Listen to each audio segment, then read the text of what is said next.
So karon may igsoon, update na punta sa atong Lakaw. So bago tang na magwali sa police station. So karon sa Matag Martis sa street preaching sa lungsod sa Amlan. Ana, bidi na oh. Oh. Bidi na itong mga magwali. So nasa lahi si Pastor Gabriel. Ya, tagi.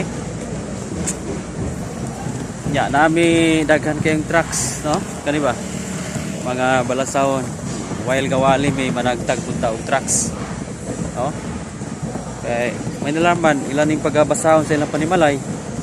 Wagi-agi man doon sila, di sila mamati sa wali sa diri sa lungsod.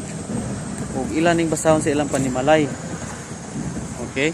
Munang maghatag ta og trucks. So ikaduha ning higayon nga nag street preaching ta karon, kaduha ning higayon adlaw Martis niya daghan kayong tao ron diri kay hapit naman pista diri Nobyembre 30 ang ilang pista diri, so munang daghan kayong tao. So munang muwali ta diri kay para pud nga daghan makadungog nya atong pagwali dili ta magdala og religion, but only Jesus Christ ang atong iwali. No, nindot kayo ng si Kristo atong iwali, diri ta magwalig simbahan. No?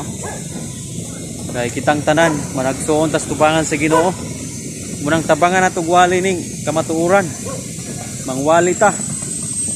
Oh, so salamat kayo sa kigahiunan.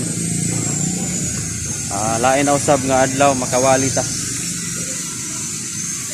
So God bless.